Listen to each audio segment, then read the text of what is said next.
Assalamu alaikum wa rahmatullahi wa barakatuh. Daawwattoota chaayinaalii obbo Neymar Fuwaad jalatti argamtan jechuudha. Obboleewwan kiyya Oromoo marti keessanuyyuu akkan jirtu jecha nageenyi kiyya bakka jirtanutti isin haga'u jedha.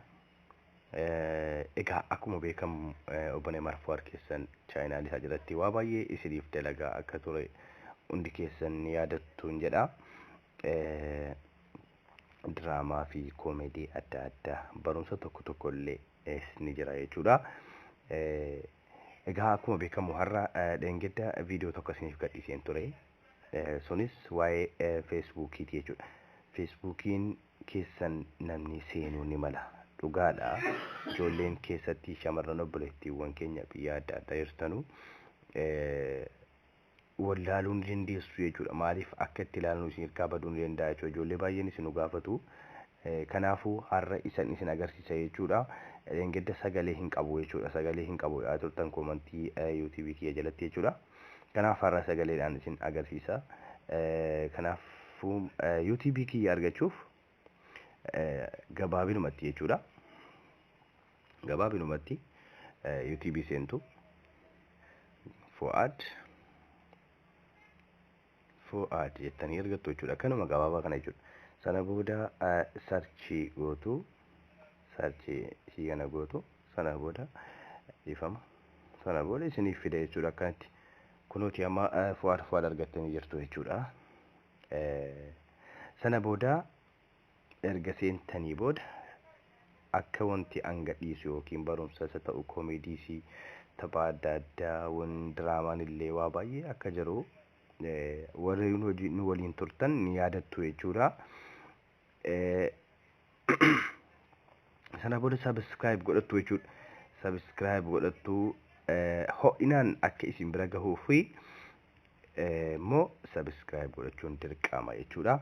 Share like tuquunis gaariidha jechuudha. Maaliif nama bira akka nuuf gahuuf jechuudha. Wanta akka adda addaa wal galjabeessuun wal gargaaruun aadaa keenya haa ta'uun jedha. Mee amma fakkeenyaaf subscribe gochuudhaaf amma fakkeenyaaf gurbaa kana Abdii jedha. Abdii koomedii kana subscribe hin godha. Subscribe kan ittiin tuqadha. Yommuu tuqee ka'e ishee kana ittiin bu'aa jechuudha. Ishee kana bu'ee egaa akkuma ilaalaa jirtanu ishee all jettu kanarra kaa'attu jechuudha. Ishee kanarra ishee tuqattu jechuudha. Erga ishee tuqattanii ishee kana erga tuqattanii booda amma wanti inni gadhiisu yeroodhaan na bira gahaa jechuudha. Akka inni gadhiiseen namni biraatu hin argin si'aan na bira gahaa jechuudha. Akkasitti subscribe godhattu jechuudha. Amma ijoollee baay'een ammas tokko tokko ni jirtu jechuudha. Subscribe nuuf gochuu dide. Subscribe nuuf gochuu dide rakkoon isaa maayinni kan jedhu ni jira jechuudha.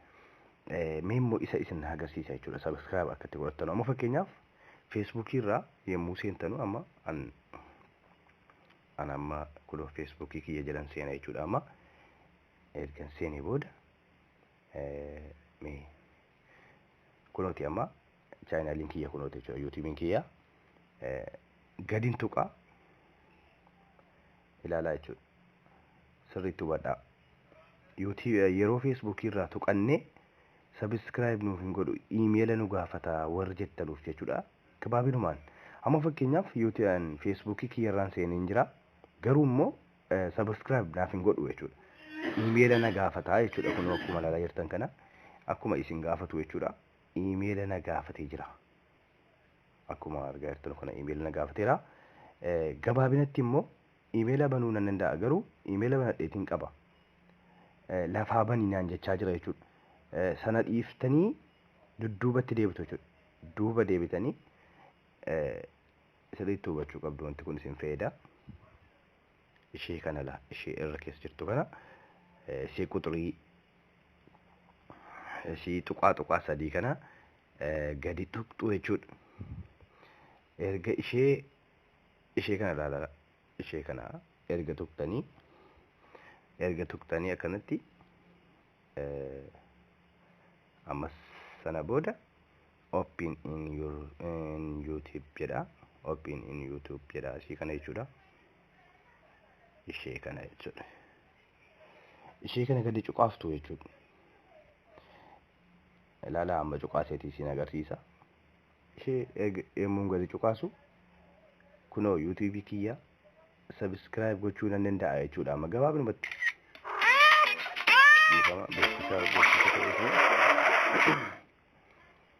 ilaala amma jechuudha.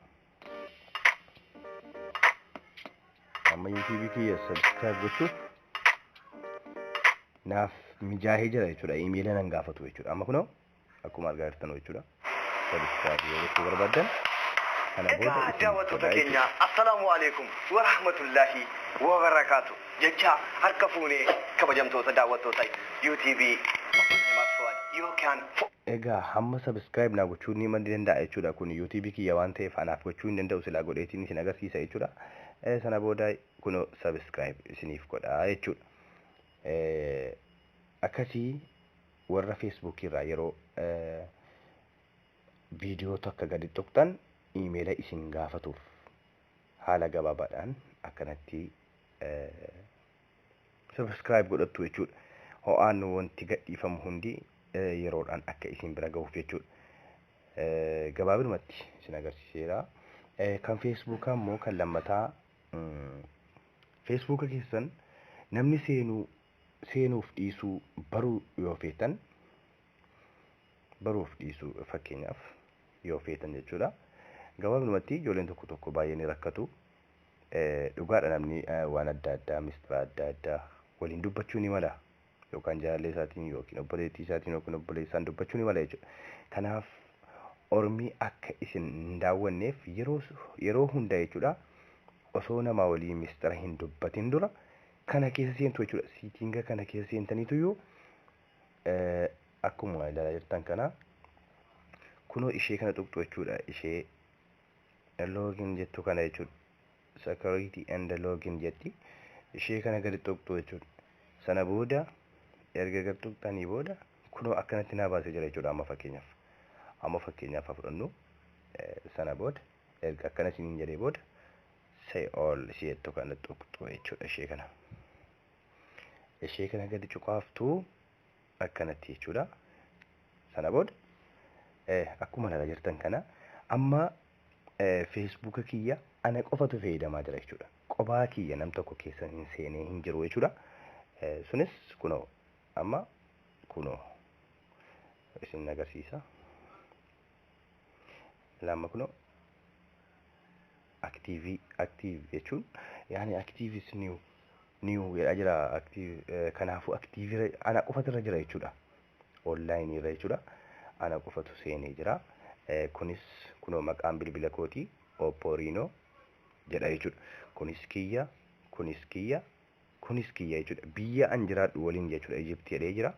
Osoo waan ijoolleen Suudii Facebook kiyya cabsanii seenanii Samsung biyya Suudii irra FBK seenee jira jedhee na agarsiisuu danda'a jechuudha. Bakka kanatti jechuudha. Bakka duwwaa afan kanatti waan argetti na agarsiisuu danda'a jechuudha. Kanaa olitti. Kanaafuu akkanatti ilaallachuu ni dandeessu jechuudha. Warra hin beekneef warra beektan immoo silaayyoo hin beektaniisin warra hin beekneef immoo barumsa gaarii taa'een abdadha. Akkasuma jechuudha. Kanaaf kan lammataa yoo feetan kan lammataa namni seeneetu jira yoo jettanii biyya biraa fakkeenyaaf amma namni biraa seenee jira jettanii yoo of shakkitan taatan ishee kana gad cuqaaftu jechuudha. Kunoo change password kan jedhu kana gad cuqaaftu asumatti jechuudha. Erga keessaa baasanii booda gad cuqaaftanii password keessan kan duraanii asitti naqxu jechuudha. Kunoo kan duraanii amma fakkeenyaaf kan duraanii bakka keenyatti naqxu jechuudha. Bakka kanatti naqxu kan duraan ittiin banatan jechuudha. Password keessan sana booda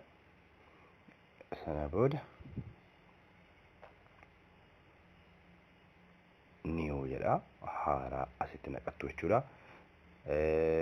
Haaraa isuma naqxan sana immoo lammata asitti dabaltu jechuudha. Isuma new jedhu kanatti naqxan wal fakkeessaniitu akkanatti naqattu sana booda ni qayyaratu jechuudha. isii save change si kanatti buutu ishee kanatti jechuudha. Sana booda save isiniif godhaa jechuufan jedhe warra hin beekneef sana booda namni yoo keessa jiraate namni yoo keessa seenee jiraate Facebook keessan keessaa isiniif baasaa jechuudha. Galatoomaan jedhaa FB kiyas abbaan namni feetan kunoti gaafii barbaadan asirratti na gaafachuu dandeessu jechuudha. Waan isin hirkaa badee waan isin rakkisu tokko jechuudha. Barumsa adda addaa illee gara fuulduraatti isiniif dhiyeessa inshallah. Isin immoo share like gochuu hin dagatinaa jechuudha. Miidiyaa keessan irratti share godhaa. Facebook keessan irratti jechuudha. Facebook keessatti share gochuun dirqama ijoolleen akka nu argatanuuf jechuudha.